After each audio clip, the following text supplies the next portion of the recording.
नमस्कार, मैं डॉक्टर सब्जा सिंह। आज मैं आपको कुछ टिप्स बताऊंगी जिससे आप अपने फर्स्ट आईवीएफ साइकिल को ऑप्टिमाइज कर सकते हैं और मैक्सिमम सक्सेस पाने के लिए फर्स्ट आईवीएफ में हम क्या टिप्स यूज़ कर सकते हैं इनके बारे में बात करेंगे।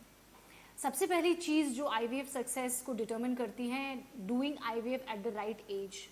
तो अगर आपको मालूम है कि आपको आईवीएफ की समस्या मदद लेनी पड़ सकती है और कोई ऐसी समस्या है जिससे आज नहीं तो कल आपको आईवीएफ करना ही पड़ेगा, तो बहुत इंपॉर्टेंट है कि उसको आप डिले ना करके सही समय पे कर लें। दूसरी सबसे इम्पॉर्टेंट चीज़ होती है वेट, फीमेल पेशेंट का वेट, जो कि बहुत कम भी नहीं होना चाहिए और बहुत ज़्यादा भी नहीं होना चाहिए। बीएमआई 35 से ज़्यादा या 20 से कम दोनों ही डेट्रीमेंटल हैं और ये दोनों ही आपके आईवीएफ के सक्सेस में एक फैक्टर हो सकते हैं, क्योंकि ये बॉडी के हर चीज़ को अफेक्ट करेंगे। तो वेट बहुत ज़्यादा होना भी सही नहीं है और बहुत कम भी नहीं। तो आइडियल वेट मेंटेन करना बहुत ज़रूरी है if you have fertility issues. तीसरा, स्पर्म हेल्थ, मेल फैक्टर भी बहुत इंपॉर्टेंट रोल प्ले करता है। इट इज़ ऑलवेज अ 50-50 और स्पेशली जब हम लोग आईवीएफ कर रहे हैं। हम आईवीएफ कर सकते हैं फीमेल फैक्टर की वजह से, लेकिन जब हम आईवीएफ करते हैं और एम्ब्रियोज बनते हैं तो वहाँ पे it is always a 50-50। So sperm health अच्छा होना बहुत इंपॉर्टेंट है। यहाँ पे मेल फैक्टर्स जैसे डायबिटीज़, हाइपरटेंशन, एडवांस्ड एज, ये सारी चीज़ें अफेक्ट करती हैं। ऑक्सीडेटिव डैमेज को हम लोग थोड़ा सा मैनेज कर सकते हैं मल्टीविटामिन्स और एंटीऑक्सीडेंट्स खाकर, स्मोकिंग को अवॉइड करके बेस्ट स्पर्म्स देने का प्रयास कर सकते हैं, जिससे कम से कम हम अपना बेस्ट स्पर्म दें, जिससे हम लोग बढ़िया एम्ब्रियोज बनाने में हमारी मदद हो। तीसरा इंपॉर्टेंट फैक्टर होता है आपका lab and choosing the right IVF centre. बहुत ज़रूरी है कि आप सही जगह पे आईवीएफ कराइए।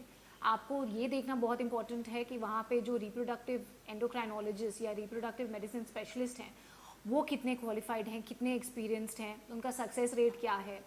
ये सारी चीज़ें, लैब में टीम कैसी है, लैब में इंफ्रास्ट्रक्चर कैसा है, उनका सक्सेस रेट कैसा है, कौन से इंक्यूबेटर्स यूज़ करते हैं, कितनी ट्रांसपेरेंसी है इन टर्म्स ऑफ ट्रीटमेंट, आपको बताया जा रहा है या नहीं कि आपका सक्सेस अगर नहीं मिल रहा है तो क्यों नहीं मिल रहा है, किस स्टेज में प्रॉब्लम है, कितने अंडे निकाल रहे हैं, क्या एम्ब्रियो डाल रहे हैं, ये सारा कुछ पेशेंट को जानकारी होना बहुत ज़रूरी है।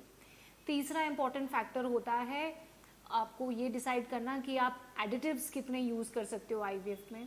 जैसे कि बहुत सारी चीज़ें होती है, असिस्टेड हैचिंग होता है, एम्ब्रियो ग्लू होता है, हर स्टेज में अलग चीज़ें होती हैं जो हर पेशेंट को ज़रूरी नहीं होती हैं और हम लोगों को वे करना पड़ता है कि किस पेशेंट को ये हेल्प कर सकता है और किन को नहीं हेल्प कर सकता है।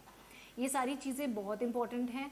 फीमेल को एंटीऑक्सीडेंट्स अगर खाने की ज़रूरत पड़े तो वो भी खाना चाहिए। ये काफ़ी हद तक एग और स्पर्म की क्वालिटी को थोड़ा बहुत चेंज कर लेती हैं, जिससे बढ़िया एम्ब्रियो बनने के चांसेस बढ़ जाते हैं। Another thing that we can take care of is to make sure that we achieve maximum number of embryos, so that if the first attempt at embryo transfer fails, you don't have to go back to square one और आप frozen embryos को second time सिर्फ transfer कराएं, आपको दोबारा पूरे IVF की प्रक्रिया से गुजरने की ज़रूरत ना पड़े।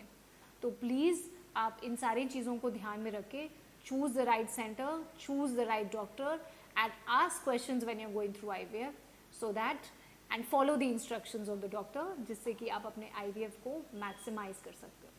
Thank you.